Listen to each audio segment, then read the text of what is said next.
Work hard or work smart? Imagine a village in need of water. Two men, Ed and Bill, step up to solve this problem. Ed chooses a straightforward approach, physically carrying water in buckets, a direct and challenging method to earn his income.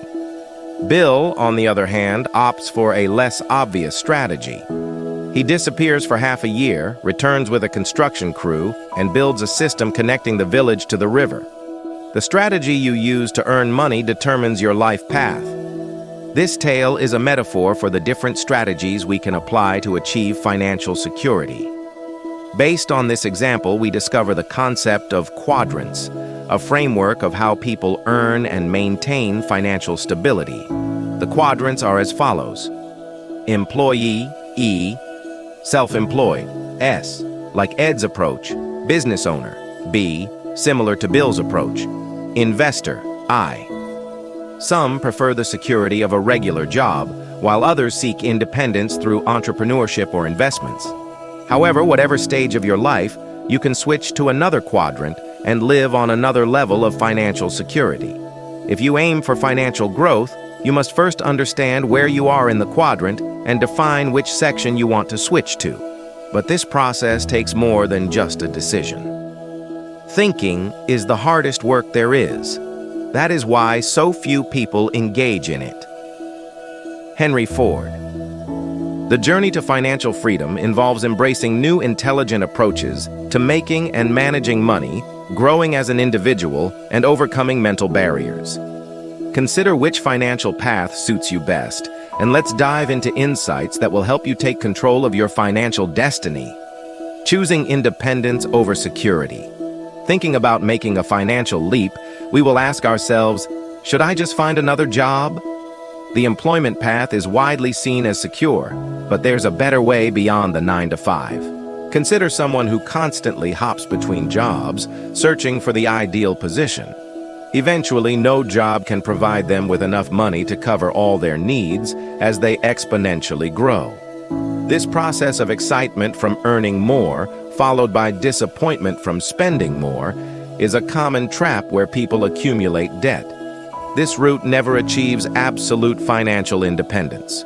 The key to long-term success is financial education. This way, you can find new ways of making money and revolutionary models of stewarding finances.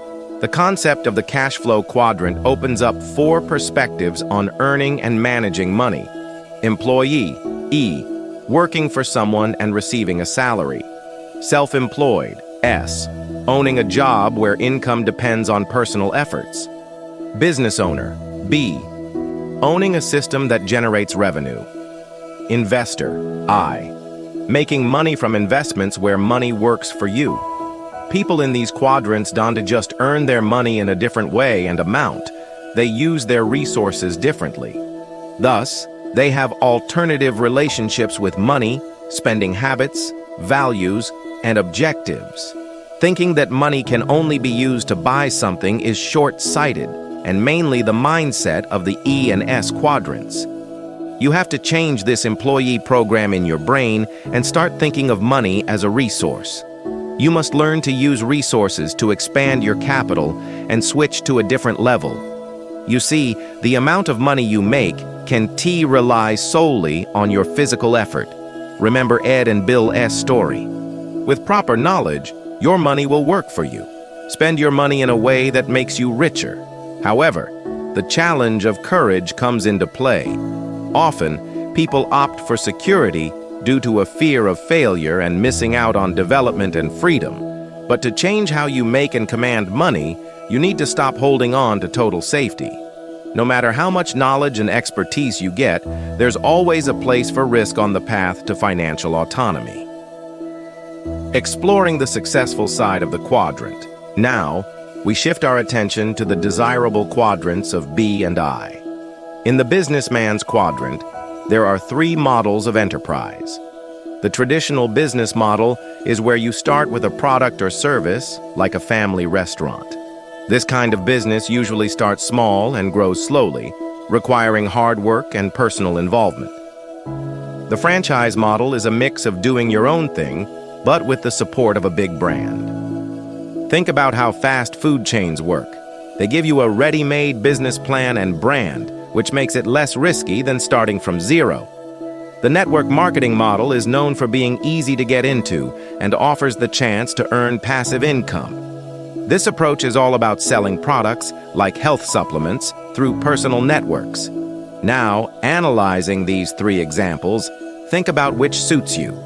The path you pick should not only be lucrative, but also feel right and correspond with your skills. Now, let's delve into the realm of investing, which also has different models and stages of development. Think of investing as a path, with each step as the next level of mastery. First, many have not started yet. They are hesitant to try investing because it seems too complicated or risky. They lack knowledge and experience. As we go on, there are people who've started to invest, yet their focus is on not losing their money. Then, we see those who are willing to take more risks. They understand the dangers, but the potential benefits are worth it. Further down this path, we find experienced investors who spread their assets across different fields.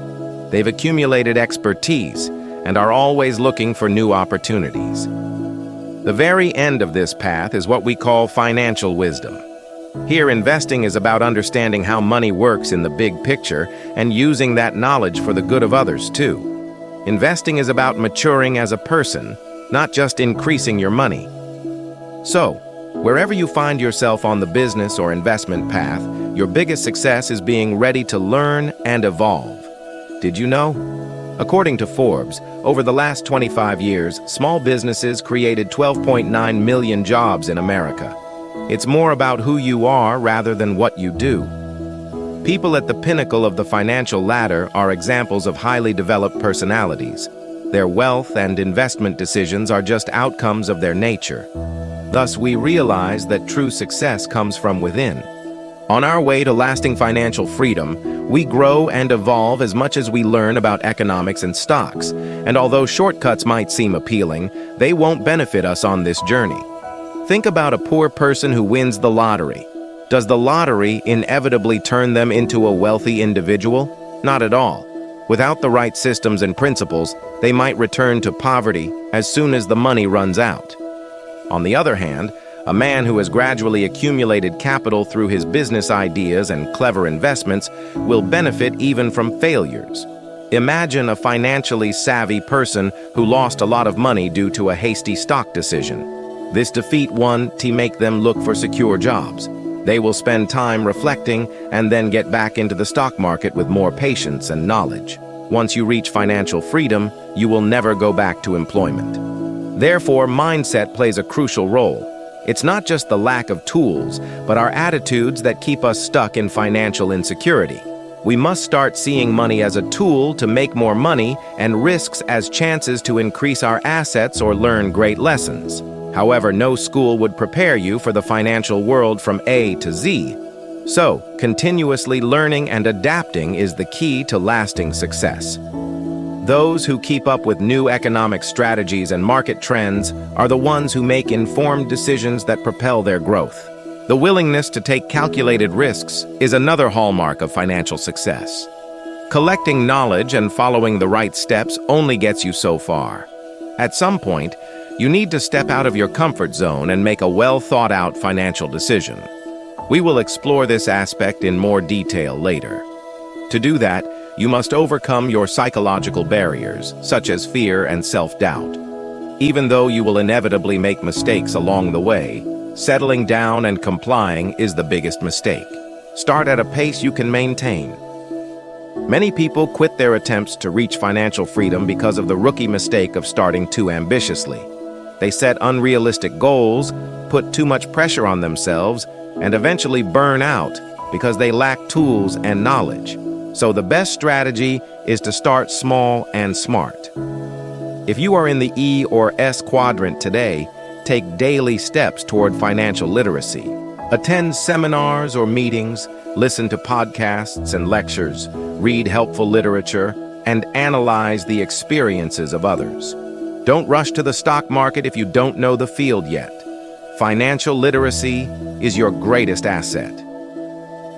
The next significant principle we will explore is controlling your cash flow. Cash flow is the term that describes how money comes to you and how you spend it. Here, people fall under one of two categories: those who make others rich and those who make themselves rich. So, if you work for someone, you make their company rich. If you get loans, you make banks rich. However, if you have your own agenda and use money differently, you accumulate wealth. So, begin by defining if the way you use money makes you richer. If not, you need to change your cash flow. Write down how you spend your income. If you first pay everyone else and then enjoy the leftovers by purchasing things, you make someone else prosperous. To change this narrative and step toward the B and I quadrants, learn to pay yourself first. Set aside a suitable percentage from your income and put it on deposit. Of course, if you owe, use this money to close the debt and afterward go for a deposit. However, it is important not to withdraw the accumulated sum whenever you notice something you want to buy. Consider this money your ticket to financial freedom and use it only when something is worth the investment. You see, starting this way doesn't strain you too much. And by being consistent with your new habits, you gain momentum that will pay off. Navigating risk. In business and investments, distinguishing between what's truly risky and what merely appears so is a pivotal skill. And here, the more data and knowledge you have, the better your decisions are. Most people tend to misinterpret risk as something they should avoid, but by doing so, they miss out on many opportunities to enhance their wealth. The point here is to understand the principles of risk and make well-thought-out moves. Knowledge frees you from prejudice. For instance, investing in the stock market is commonly seen as a gamble. Yet, with the proper knowledge and skills, it transforms into a strategic move with manageable chances. So, let go of your predisposition and learn about the market or field you want to enter. Equip yourself with knowledge and understanding of financial systems to reshape your approach to risk. By becoming financially literate, you don't run from risk. You learn to manage and mitigate it. Thus, you open doors to wealth invisible to the untrained eye. On his journey, don't underestimate the role of mentors. When you learn from someone who's been in the field far longer than you, you're on a fast track to becoming financially wise. Build relationships with people who have reached success and seek to learn from them. Ask for advice, share your ideas, and examine their experiences. Thus, you can save your time and avoid obvious mistakes. However, keeping in mind the advice of your mentors, don't entirely rely on someone else's understanding. Investors who let others decide about their next moves only attain certain heights. They are too busy or too lazy to make their own analysis. So their position is weakened because they lean on financial planners and consultants. On the other hand, people who spend time doing their own research and continuously educating themselves make breakthroughs in the areas no one is looking at. Strive to be the one who takes complete control of your finances. So you move toward a thriving financial future by getting an accurate idea of risks, learning, and seeking mentorship. Be ready for disappointments. Disappointment is a test that indicates whether you will reach financial freedom. Many people simply give up when facing a sudden turn or making a mistake. They fall into the trap of self-blame or get bitter about their circumstances. However, to survive the journey, you must be prepared for disappointments. They are a part of life and don't have to beat you down. Instead, they can be powerful tools for growth and learning. Thus, be mentally ready for things not to go your way. Practice gratitude and mindfulness to maintain a positive financial mindset. When things don't go as planned, a calm and thoughtful approach helps you make better decisions. You simply think better when you're at peace. For example, take learning the skill of negotiation.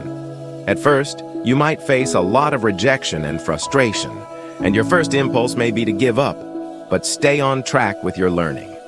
A broken deal can be a lesson. You can either blame others for your failure or calmly analyze how the negotiation process went down, point out your errors, and push yourself to learn from them. That way, a disappointment gives you lessons you didn't think you needed before. Successful people share a common ability. They handle disappointment well. They see it as an essential part of growing rather than a stumble. Moreover, they don't internalize their frustration. That means their unsuccessful attempts don't have a say in their confidence and self-esteem. Your path will have passages of mental weakness, boredom, disappointments, and failures. Those seasons are inevitable. However, if you let outer circumstances define how you think about yourself, you won't reach financial freedom. No matter what anyone is saying to you from the outside, the most important conversation is the one you are having with yourself on the inside. Robert T. Kiyosaki. Understand that whatever you say to yourself is much more important than what you learn about finances and markets. Put effort into your self-talk and try to be compassionate to yourself. Your inner stamina will push you through no matter what lesson life brings to you. Conclusion. On the path to financial freedom, you don't just choose between job security and wealth. It's a process of acquiring financial literacy and growing as a person. Realize that to become successful, you don't just need more money. You need new ways of making and managing it. Different quadrants imply different relationships with money, spending habits, and life values. So, aspiring to shift to another quadrant, be ready to do hard inner work. You need to start seeing money as a resource for growth rather than just for spending. On this journey, adaptability and a commitment to continuous learning are essential. Whether you're an employee or a business owner, aligning your financial decisions with your values is crucial. You should also learn to overcome psychological barriers like fear and self-doubt. Although seeking financial freedom is an ambitious endeavor, your self-belief is the cornerstone of this process. Hold on to the faith that you can do it. Try this. Make daily steps toward financial education. Map out how you can take control of your spending. Begin by living within your means. Don't accumulate debt. Start saving money whenever you earn. Thank you for watching. Please help us rate this video and give it a thumbs up to support the channel.